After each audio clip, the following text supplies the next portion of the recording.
अस्सलाम वालेकुम dear students. मैं हूं इंजीनियर मोहम्मद हमीद वज़ीर और आप देख रहे हैं हमारे यूट्यूब चैनल CACA बनो। तो आज का हमारा फिजिक्स का टॉपिक है motion of a mass attached to a spring. Class 10 का ये हमारे पास टॉपिक है। इसको समझाने से पहले हम जाते हैं तो ग्राफ के जरिए आपको समझाते हैं। ये हमारे पास 3 सिचुएशन है। ये हमारे पास एक सपोर्ट है जिसके जरिए एक स्प्रिंग हमने इसको अटैच किया है और इसके एक एंड पे हमने एक मास अटैच किया है। ये जो हमारे पास है, ये पहला जो स्प्रिंग है ये हमारे पास इक्विलिब्रियम पोजीशन में है। क्या है? इक्विलिब्रियम पोजीशन, या जिसको हम बोलते हैं मीन पोजीशन। ये हमारे पास इक्विलिब्रियम पोजीशन में है। अब हम इसको एक्सटर्नल फोर्स इस पे अप्लाई होता है और इक्विलिब्रियम पोजीशन से इसको डिस्प्लेस करते हैं। तो हमारे पास जो सेकंड कंडीशन है या जो सेकंड स्प्रिंग है, इस पे हमने एक्सटर्नल एक फोर्स लगाया है और इसको मेन पोजीशन से या मेन पॉइंट से हमने डिस्प्लेस किया है टुवर्ड राइट की तरफ। जब इस पे एक्सटर्नल फोर्स जिसको हम बोलते हैं FEXT एक्सटर्नल फोर्स, तो इसको स्प्रिंग ने इस मास ने यहां पर x डिस्प्लेसमेंट कवर किया मेन पोजीशन से। अब दोबारा क्या है, अगर हम तीसरी कंडीशन को देखें तो एक्सटर्नल फोर्स इस पे अप्लाई हुआ है और स्प्रिंग को उन्होंने कंप्रेस किया है टुवर्ड लेफ्ट की तरफ। अब जब एक्सटर्नल फोर्स इस पे लगता है और मेन पोजीशन से इसको हटाते हैं, x डिस्प्लेसमेंट पे इसको राइट की तरफ ले जाते हैं। अगर इस पोजीशन पे हम इस मास को छोड़ दें तो ये ड्यू टू रिस्टोरिंग फोर्स के जरिए, और हमने पिछले लेक्चर में ये क्लियर किया था कि रिस्टोरिंग फोर्स हमेशा टुवर्ड मेन पोजीशन होता है। जो हमारे पास रिस्टोरिंग फोर्स है इसका डायरेक्शन मेन पोजीशन की तरफ है और इसका डिस्प्लेसमेंट का जो डायरेक्शन है ये away from the main position है।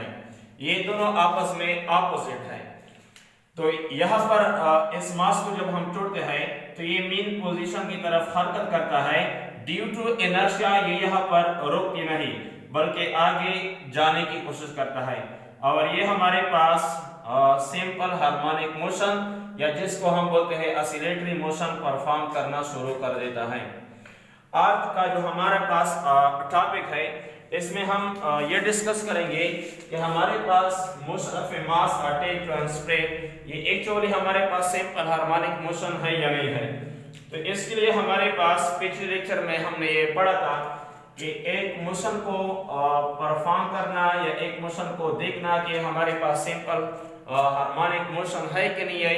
इसके हमारे पास 2 कंडीशन है। नंबर 1 कि हमारे पास रिस्टोरिंग फोर्स जो है ये डायरेक्टली प्रोपोर्शनल है -x डिस्प्लेसमेंट के, यानी जितना आप डिस्प्लेसमेंट को ज्यादा करेंगे और रिस्टोरिंग फोर्स मीन पोजीशन की तरफ ज्यादा होगा। बट ये दोनों रिस्टोरिंग फोर्स और हमारे पास जो डिस्प्लेसमेंट है ये ऑपोजिट डायरेक्शन में होंगे।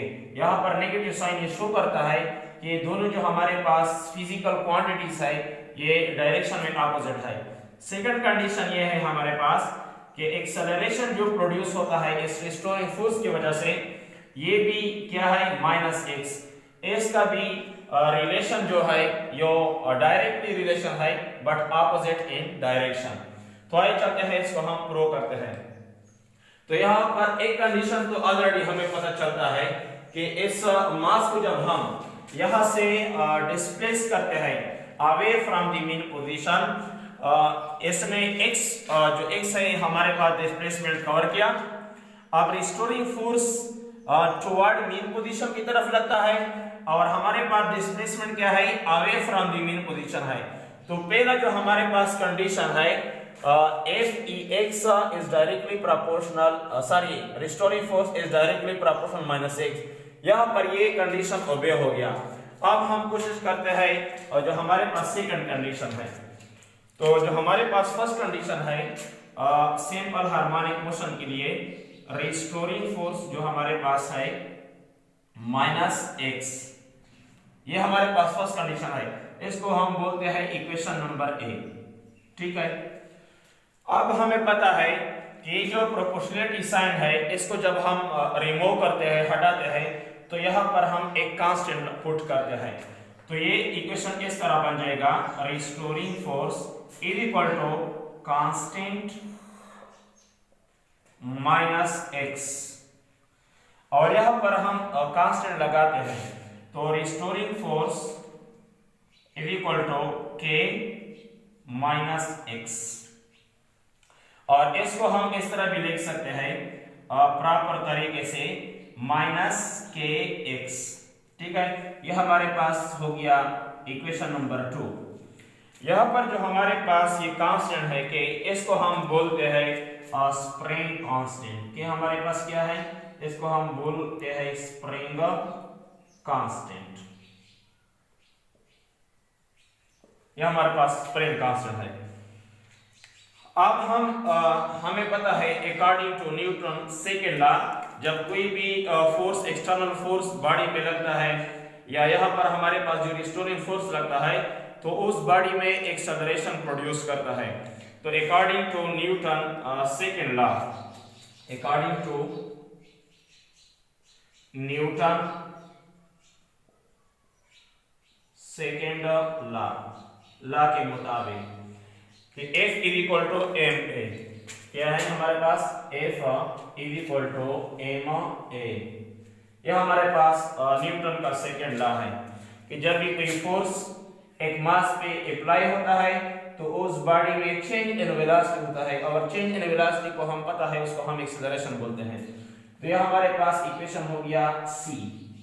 ठीक है, अब देखते हैं कि हमारे पास जो इक्वेशन नंबर B है और इक्वेशन नंबर C है, इसको हम कंपेयर करते हैं।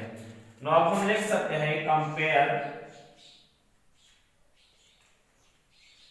Equation number B and C, इसको हम कंपेयर करते हैं।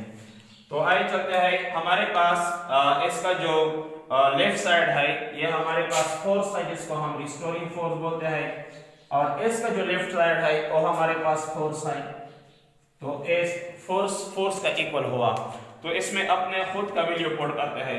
रिस्टोरिंग फोर्स हमारे पास बराबर है माइनस के एक्स, तो यहाँ पर हम पुट कर सकते हैं माइनस के एक्स इज इक्वल टू, और यहाँ हमारे पास है एम ए। ठीक है, यहाँ पर हमारे पास क्या है, एम ए। तो हमें इस इक्वेशन से क्या चाहते हैं, क्योंकि हमारे पास जो फर्स्ट कंडीशन है वो सिंपल हार्मोनिक मोशन के लिए वो तो प्रो है, आप ए में देख सकते हैं।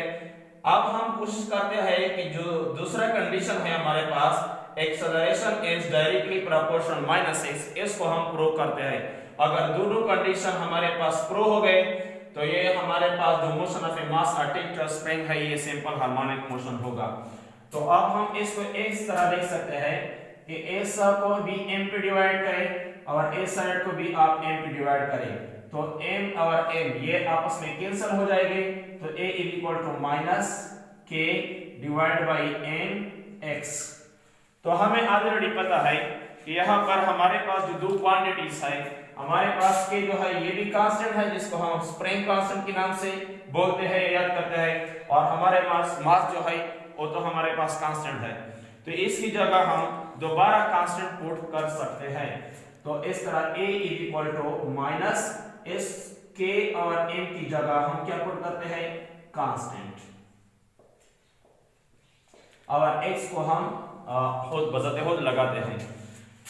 तो अभी हमें यहाँ पर इक्वेशन के, अब हम अगर इस इक्विलिटी साइन और कांस्टेंट को खत्म करना चाहते हैं, तो हम पुट कर सकते हैं प्रोपोर्शनलिटी साइन, क्योंकि यहाँ पर आप देख लें प्रोपोर्शनलिटी साइन को हमने दो चीजों से, असल में हम बोलते हैं कि कांस्टेंट से रिप्लेस करते हैं, लेकिन जब इसको हम रिप्लेस कर देते हैं, यहाँ पर हमारे पास एक इक्वल ये साइन आता है और दूसरा कांस्टेंट। आज इस दो चीजों को मैं जब खत्म करूंगा, यहाँ से ऊपर जाता हो, तो फिर आप प्रोपोर्शनलिटी साइंस लगाएंगे। तो यहाँ पर हम लगा सकते हैं कि a proportionality sign minus x। तो ये हमारे पास सेकंड कंडीशन है, किसका, ये कंडीशन, फर्स्ट कंडीशन ये है a, और ये हमारे पास दूसरा कंडीशन है। तो एस से ये बात प्रूव हो गई कि हमारे पास जो motion of a mass spring attach to a spring है ये सिंपल हार्मोनिक मोशन है। तो मैं उम्मीद करता हूँ कि इसमें आपको कोई भी मसला नहीं होगा। अगर फिर भी आपको कोई मसला है तो आप कमेंट सेक्शन में हमें एसएमएस करें या बता दें, मैं उसका आंसर करूंगा। और हमारे चैनल को CSA1 को सब्सक्राइब करें, लाइक करें और अपने दोस्तों के साथ शेयर करें। मिलते हैं नेक्स्ट